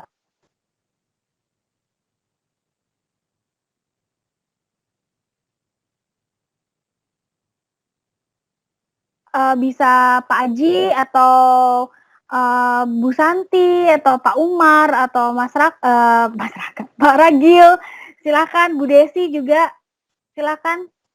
Saya boleh jawab? Ini ngomong. Silakan. Saya? Ya. Bukan. Ya, silakan. Oh iya. Saya kebetulan bukan guru matematika sih, tapi saya bisa memahami kalau di setiap kelas pasti ada aja kasus-kasus anak yang mungkin belum paham atau mungkin sudah terlalu paham. Jadi kita harus memberikan pengayaan di dua area itu. Kalau misalkan di kasus Tono, menurut saya mungkin yang pertama lihat lagi di kelas 8 itu ada lagi nggak yang punya kasus yang sama seperti Tono, yang punya kesulitan di area itu. Jadi misalkan kita cari kelompok yang memang belum mengerti. Kalau misalkan hanya Tono sendiri ya berarti kita harus cari ekstra waktu, mungkin selepas pulang sekolah atau mungkin di sela-sela jam istirahat, kita bisa lakukan semacam kelas tambahan ke Tono supaya Tono bisa kejar ketertinggalannya. Kalau menurut saya sih itu. Terima kasih. Terima kasih Bu. Tapi menarik sekali bahwa Ibu berpikir ide Ibu itu menarik sekali bahwa Tono memang memerlukan pelajaran tambahan ya Bu ya. Berarti entah itu di luar pelajaran, jam pelajaran kita kasih latihan tambahan atau kita beri sedikit pendekatan bagaimana sih anak-anak ini agar bisa untuk agar bisa mengejar ya dari yang dia mungkin belum mengerti. Atau mungkin yang lain bisa menambahkan, silakan. Ya boleh mungkin Miss K. Halo. Ya, silakan Pak. Ya, kebetulan saya juga kebagian mengajar matematika juga ya, diamanahi dari sekolah gitu. Nah, saya mengajar anak IPS. Dan di situ saya menemukan gitu ketika pembelajaran memang ada banyaklah anak yang seperti itu ya. Saya mengajar kelas 10 yang materinya itu apa?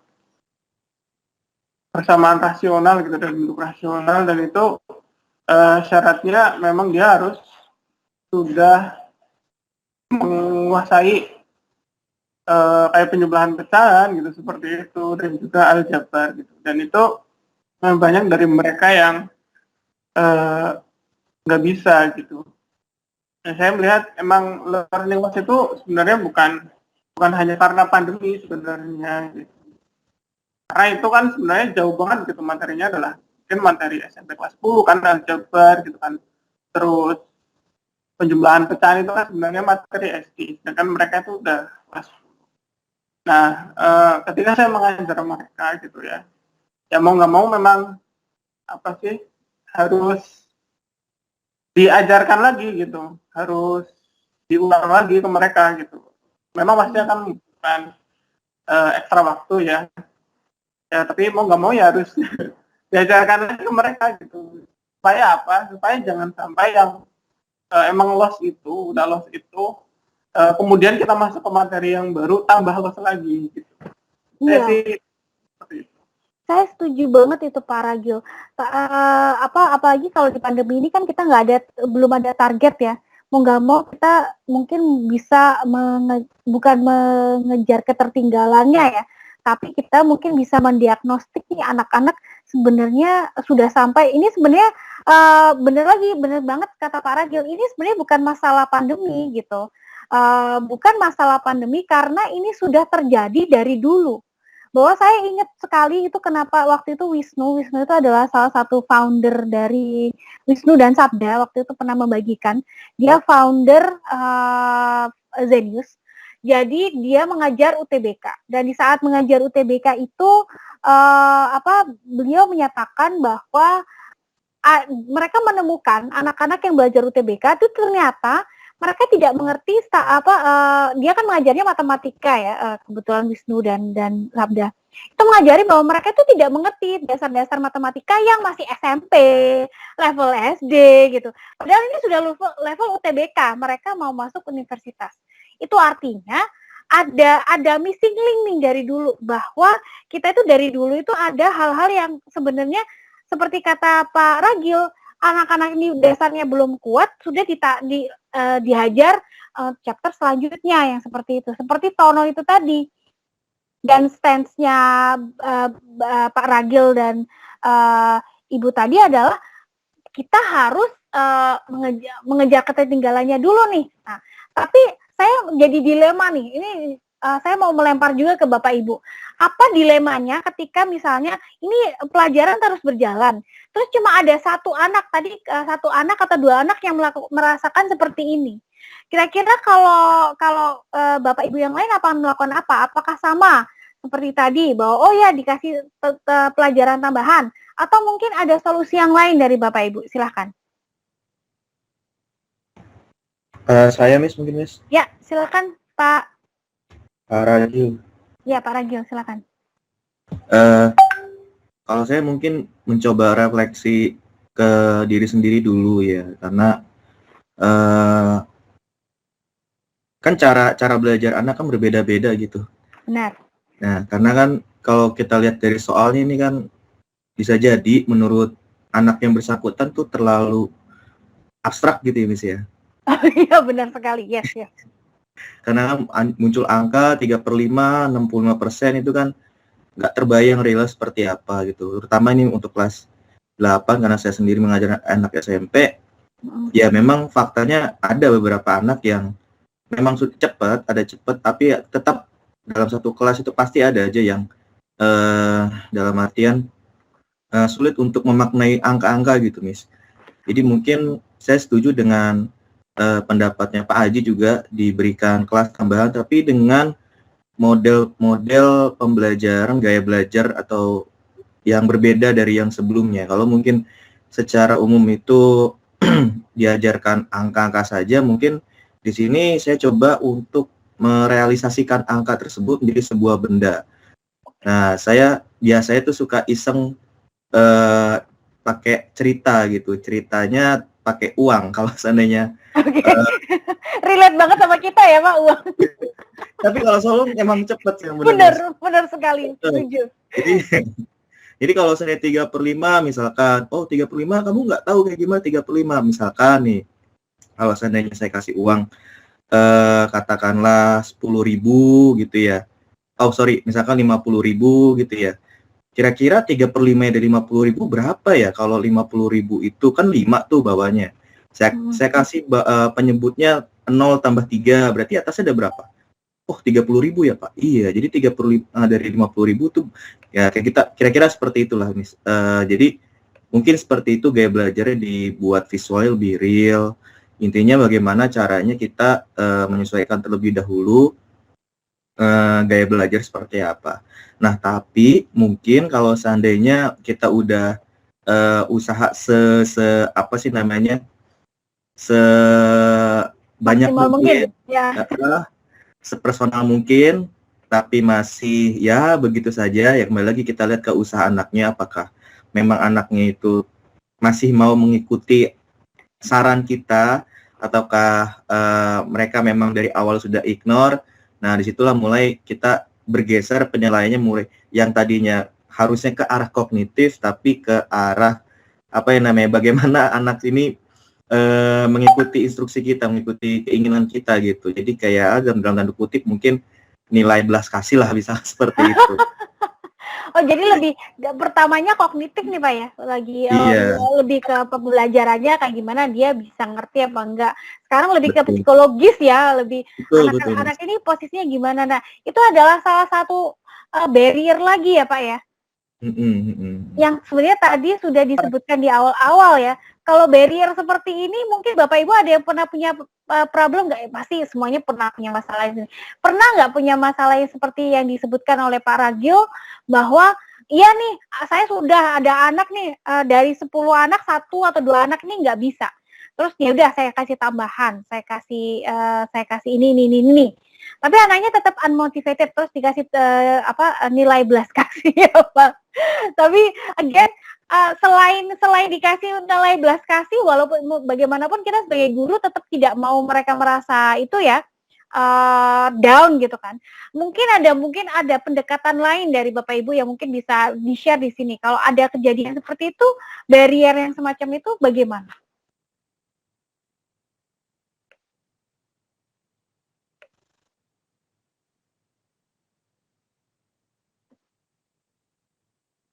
Saya ya silakan. Ya kalau sebenarnya kalau misalkan kasusnya kayak Praga tadi ya, kebetulan saya juga bukan sekali 2 kali sih menghadapi seperti itu. Kita butuh kerjasama dengan guru lain sebenarnya, dan juga menarik. Ya kita harus komunikasi gitu. Bagaimana untuk menghadapi mereka gitu, terutama ke ini sih, mungkin ke guru BK ya, guru BK dan wali kelas biasanya. Gimana sih untuk anak ini cara menghadapinya gitu kan. Terus juga mungkin guru lain gimana gitu pendapatnya, sebenarnya anak ini di pelajaran Bapak gimana sih, kalau di pelajaran saya seperti ini gitu kan. Nah, kalau misalkan sama, berarti kan itu memang masalahnya dari anaknya. Yes. Nah, kemudian bisa diskusikan dengan guru BK. Mungkin nanti guru BK juga akan mengidentifikasi ke orang tuanya gitu, ada komunikasi sana. Wah, baik Pak, itu solusi yang menarik sekali, bahwa ternyata kita sebagai guru tuh sebagai tim ya. Karena kita kan ngajar anak yang sama ya Pak ya. Kita kan ngajar anak yang sama dengan gurunya yang banyak. Jadi mau nggak mau mengajari 1 atau 2 anak itu jadi teamwork gitu kan. Itu adalah pemikiran yang menarik sekali Pak. Saya saat ini saya bisa membayangkan bagaimana seorang murid itu bisa hanya selain dari dirinya sendiri, motivasi dirinya sendiri, juga bahwa dengan teamwork dari guru itu juga akan bisa meringankan beban guru satu sama lain gitu. Nah, tapi ini tadi satu noted yang saya pelajari, bukan saya pelajari, yang saya ingat tadi Pak Aji ya. Pak Aji menyebutkan bahwa kalau sudah mentok nih ya, kami semua guru nggak bisa, terus berarti kita serahkan ke guru BK, terus dibahas dengan orang tuanya.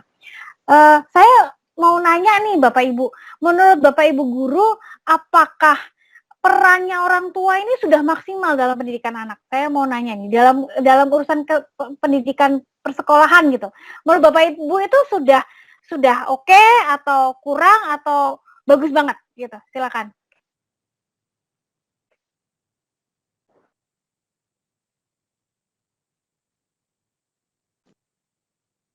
Beda-beda sih, Bu. Ada yang memang sudah bagus gitu ya, kooperatif gitu kan. Ketika anaknya ada masalah gitu kan, trouble, orang tuanya itu ikut membantu gitu kan, dan mendukung sekolah gitu. Adapun juga yang nggak mendukung juga ada gitu. Oh, dia nggak mendukung, Pak? Ada gitu. Dalam arti mendukungnya itu karena apa ya? Ketika anak yang bermasalah gitu kan, malah nyalain ke sekolah gitu. Merasa sudah bayar gitu kan, pengennya mungkin kayak inilah dilepas gitu aja ya Pak ya, laundry gitu ya, mentang-mentang udah masukin ke sekolah, tahu anak saya harus bersih gitu seperti itu. Padahal kan nggak juga gitu kan. Analoginya Pak Haji ini menarik, laundry. Oke, lanjut Pak, silakan. Iya, ya seperti itulah. Ada yang nggak kooperatif juga gitu, dan merasa mereka sudah mengeluarkan semuanya gitu kan. Di rumah juga anaknya sudah difasilitasi segala macam gitu kan. Tapi kenyataannya ada anaknya seperti itu gitu kan. Dan kita juga sudah sebelumnya mungkin udah komunikasikan, mungkin juga ke orang tuanya nggak terlalu respon gitu. Ada juga yang seperti itu. Jadi yang respon gitu, yang kooperatif ada orang tuanya gitu, yang enggak juga ada gitu. Baik. Menarik Pak, berarti Pak Aji mengatakan bahwa ya variatif ya Pak ya, ada yang malah menyalahkan, ada yang kooperatif gitu kan, ada yang nggak jelas, kadang kooperatif, kadang enggak gitu. Jadi kita gitu. Menarik Pak. Nah tapi ini mungkin saya pribadi, ini saya boleh itu ya, kan saya juga guru ya. Jadi saya itu merasa ada perbedaan sekali antara konsep. Saya lagi-lagi saya mau membahas tentang konsep-konsep sosial budaya di Indonesia. Seperti yang waktu saya tadi sebutkan bahwa pandemi ini susah buat anak-anak, pertama karena memang keadaannya kita terbatas dengan online, kedua karena tadi anak-anak belum terbiasa nih mandiri. Padahal kalau kita ngelihat beberapa kurikulum di luar negeri, itu anak-anak udah terbiasa nih untuk belajar mandiri, membuat pembelajaran, jadi ownership, merasa owning the learning path itu ada gitu di beberapa sekolah di luar negeri gitu kan ya. Nah tapi kemudian kembali lagi ini hubungannya dengan orang tua. Kalau kita membahas adalah satu anak atau dua anak yang sebenarnya dia sebenarnya left behind dari keseluruhan anak gitu, sebenarnya kan bebannya bukan hanya di guru. Yang diperlihatkan saat ini kalau misalnya ada anak yang nggak bagus, bukan anak nggak bagus, anak yang belum mencapai levelnya lah dibanding dengan teman-temannya, itu selalu yang dibebankan kebanyakan adalah guru gitu kan. Kenapa? Gurunya terlalu galak, gurunya nggak ngasih PR, gurunya nggak menjelaskan dengan benar, selalu saja seperti itu. Nah saya itu merasa kayak tidak secara sosial, ini pendapat pribadi lagi, secara sosial itu bahwa orang tua itu tidak mempunyai ownership tentang pendidikan anaknya ketika itu berhubungan dengan pendidikan akademis. Bagi mereka akademis itu ya itu tugasnya sekolah. Saya itu cuma ngurusin, anak saya itu patuh enggak, anak saya itu tata keramanya kayak gimana. Tapi kalau masalah akademis, ya itu harusnya itu urusan sekolah. Saya nggak punya andil di situ. Jadi kemudian ketika ada anak yang left behind, banyak orang tua yang secara sosial dan secara sistem itu tidak hand in hand dengan sekolah. Itu Bapak Ibu setuju nggak sih? Saya ingin mendengar nih.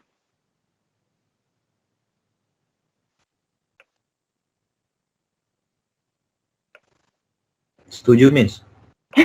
Kenapa Pak? Mungkin pernah punya pengalaman Pak. Silakan Pak Ragil ya. Iya karena memang orang tua karena di lingkungan saya sendiri kan di daerah Glodok ya. Jadi memang memang faktanya dari sisi pendidikan memang dari kecil fokusnya hanya berdagang gitu, Miss. Jadi kembali lagi ke privilege-nya ya, mungkin dari ketika mereka masih muda sampai menjadi orang tua pun bekal-bekal dalam hal-hal pedagogis yang harusnya sebenarnya kan nggak cuma guru ya, tapi orang itu juga perlu. Bahkan sampai sekarang pun kami para guru BK juga dan kepala sekolah sampai ngeh gitu, kayaknya kita perlu deh setiap entah rutin itu setiap bulan atau setiap tahun ada kegiatan semacam pertemuan gitu dengan orang tua membahas tentang yaitu bagaimana keterlibatannya orang tua, perannya orang tua gitu supaya lebih jelas baiknya kalau di rumah itu apa gitu ya yang harus mereka lakukan, karena memang ketika pandemi kemarin itu menjadi apa ya namanya, menjadi membuka blind spot yang selama ini nggak kita ketahui gitu. Saya setuju banget apa yang diungkapkan Pak Haji itu memang tadi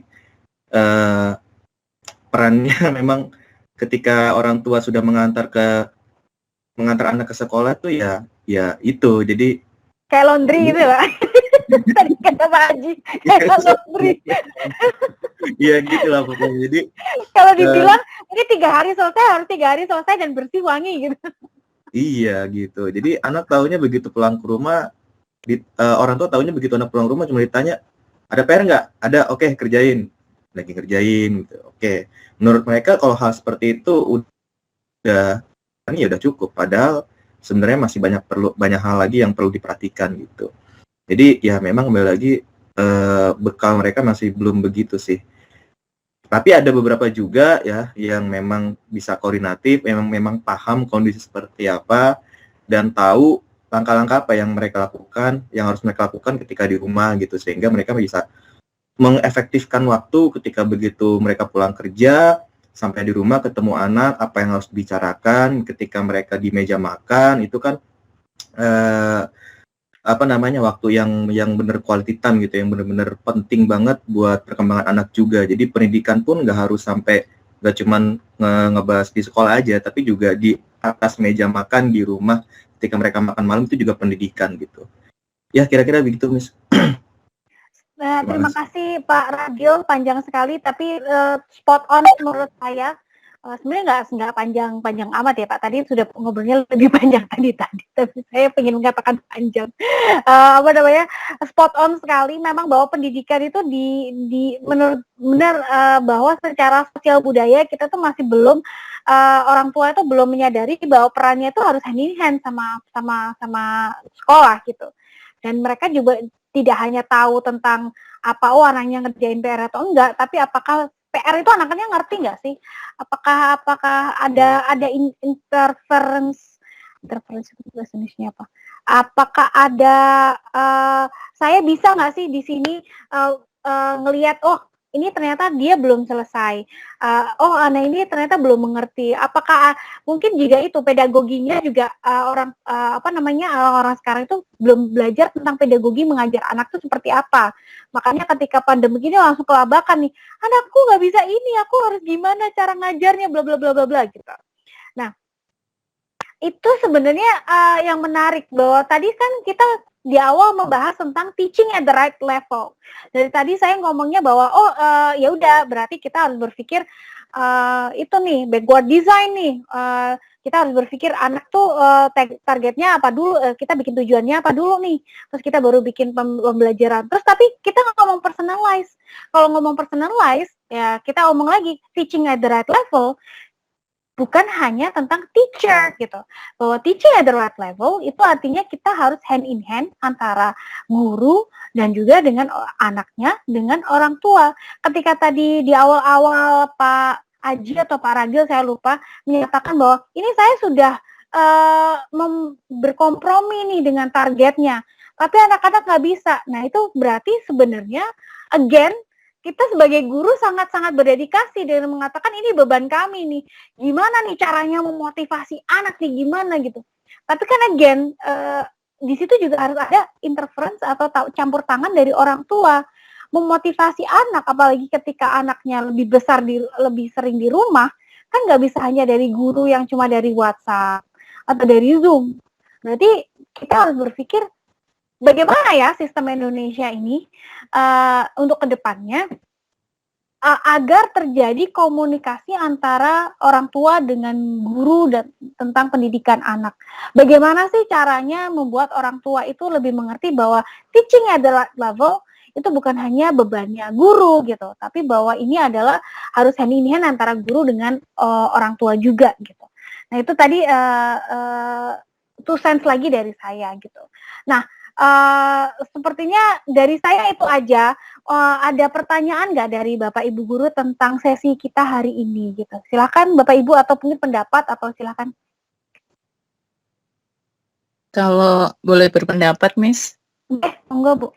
Oke, kalau tadi kan kita melihat tononya hanya di ini ya, di kasus yang di pelajaran matematika gitu. Sebagai guru atau orang tua kita juga nggak boleh lihat dari semua KD yang kita ajar, si Tono ini nggak bisa KD yang mana gitu. Terus terkadang kita juga lupa nih waktu kita ngadain remedi, kayak kerjain lagi semua gitu. Padahal kan konsep dari remedi itu sendiri kan hanya ngerjain part yang anak nggak bisa. Terus kita balik lagi kayak tadi disinggung gaya belajar kan ya. Jadi kalau kita sudah tahu minat siswa di mana, menghubungkan soalnya dengan apa yang mereka preference mereka pasti akan sangat membantu nih gitu. Tapi ternyata usaha kita nggak tetap gitu. Si anak ini nggak bisa matematika gitu. Kita harus ingat gitu bahwa pelajaran matematika kan juga sama pentingnya dengan pelajaran seni, olahraga, musik, dan mungkin Tono punya keahlian di bidang lain dan kita nggak boleh lupa itu gitu. Jadi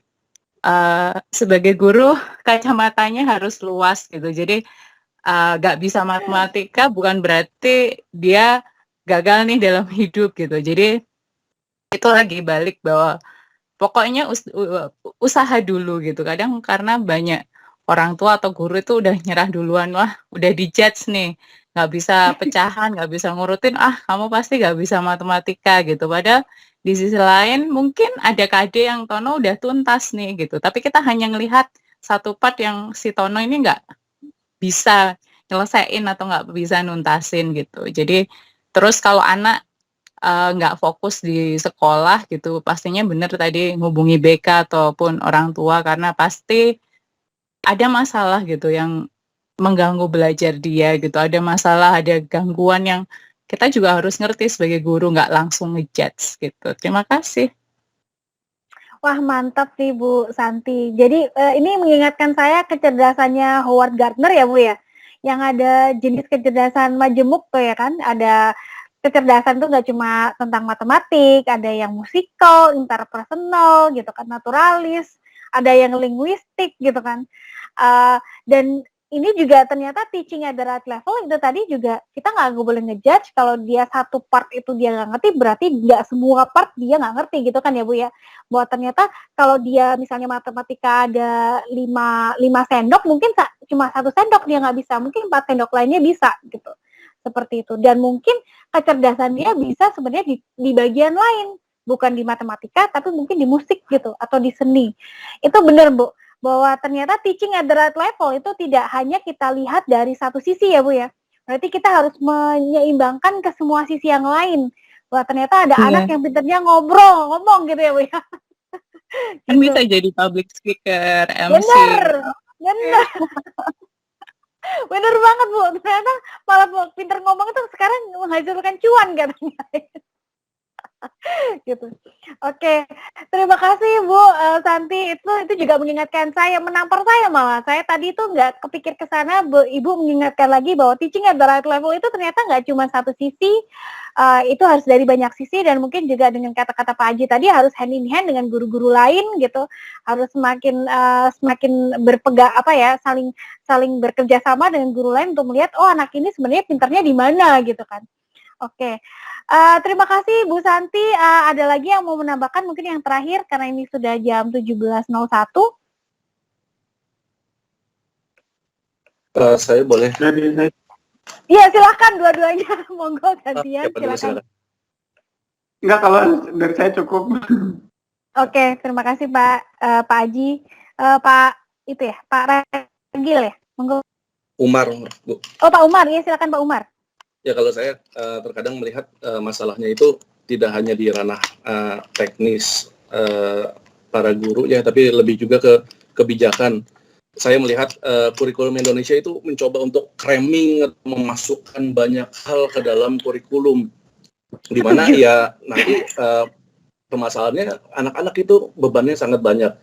Saya pernah saat beres-beres rumah menemukan buku SMA kelas 2 atau kelas 3 gitu kalau nggak salah. Buku fisika, dan itu di dalamnya ada tentang tentang reaksi fusi dan radioaktivitas. Saya berpikir ini kapan saya pernah belajar ini gitu. Dan saya nggak ingat apa-apa tentang episode itu di saat saya SMA. Dan apa manfaatnya bagi kita dalam sehari-hari gitu. Sepertinya kan kurang bermanfaat gitu. Sama di level SD pun seperti itu. Sudah menentukan sudah harus menguasai banyak hal gitu. Apalagi kalau di swasta, biasanya di swasta itu ada kurikulum tambahan untuk meningkatkan daya jual sekolahnya. Nah itu anak-anak bisa belajar sampai belasan mata pelajaran gitu. Saya juga pernah saat menjadi mahasiswa itu pengabdian di Aceh sekitar tahun 2000-an. Di Aceh itu ada pelajaran komputer. Gurunya meminta saya untuk mengajar. Materinya adalah editing video dan anak-anak belum pernah memegang komputer sama sekali. Wow. Jadi saya tahu bahwa ada permasalahan dalam kebijakan Pemerintah penentuan ya. kurikulum di negeri ini gitu. Kayak misalnya kenapa semua harus dibuat merata? Kenapa enggak misalnya Kalimantan kurikulumnya justru tentang perikanan, penekanannya di situ. Atau Sulawesi yang perairannya itu sangat luas, orang terkenal dengan perikanannya gitu. Kenapa harus distandarisasi secara nasional gitu? Itu sih. Cuma ranah itu kita nggak bisa utak-atik gitu di kebijakan yang lebih tinggi. Itu saya setuju banget Pak, saya setuju banget karena saya sebenarnya baru mengenal kurikulum Indonesia itu setelah punya anak ya Pak, ngurusin anak, punya anak itu saya baru mengerti oh kurikulum Indonesia itu seperti ini ya. Saya itu ketika jadi murid nggak menyadari bahwa betapa crammingnya itu pembelajaran di Indonesia, kayak semuanya itu harus diajarkan gitu, anak-anak itu harus tahu semuanya. Tapi seperti yang waktu itu belajar pen principle, mungkin Pak Umar masih ingat bahwa pen principle itu cramming itu nggak akan bikin anak pinter dalam waktu jangka panjang dan tidak akan diingat oleh mereka gitu, malah metode seperti itu. Ya itu perlu kita itu menjadi kita refleksi kembali ke depannya. Mungkin nanti suatu saat kita ketemu sama Mas Menteri gitu.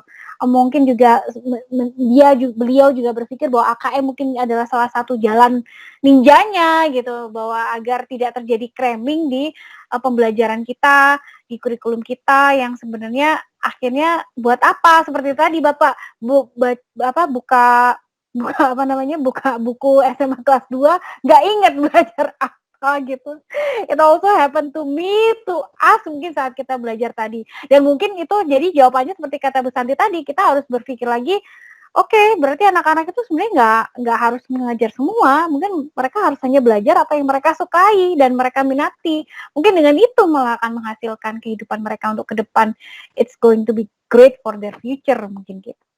Oke, terima kasih Pak Umar tentang tadi menarik sekali insight-nya. Saya kira saya sebenarnya ingin sekali mendengarkan dari bapak-bapak dan ibu-ibu yang lain, tapi masalahnya kita sudah 17.06. Mungkin kalau tidak ada yang mau menambahkan, mau saya kembalikan ke Mas Raka. Bagaimana Bapak Ibu, setuju? Setuju. Oke, silakan Mas Raka. Oke, terima kasih Miss K atas materinya hari ini yang sangat menarik dan kita jadi banyak dapat input juga nih dari Bapak Ibu guru. Diskusinya juga menarik banget hari ini terkait teaching at the right levelnya. Nah, berhubung udah jam segini juga, udah pukul 5.05. Mungkin saya rasa saya cukupkan sampai di sini untuk workshop kita. Terima kasih kepada Bapak Ibu guru yang telah menyempatkan hadir di hari pertama, hari kedua, dan hari ketiga. Nah, nanti untuk nextnya terkait sertifikat atau gimana ada kabarnya, saya mohon Bapak Ibu Guru stay di grup dulu aja untuk dapat info-info lebih lanjut terkait dari workshop kita kayak gitu. Mungkin itu aja dari saya. Saya pamit undur diri. Assalamualaikum warahmatullahi wabarakatuh. Terima kasih. Waalaikumsalam. Terima kasih Bu Santi, Pak Terima Ragil, kasih Pak Pak Umar. Ragil, Pak Haji, Terima Bu kasih Santi, semuanya. Bu Desi, Bu Umar, Pak Umar. Umar. See you Ya, sampai jumpa di pertemuan berikutnya. di media yang lain. Terima Di kasih media yang semuanya. Terima kasih.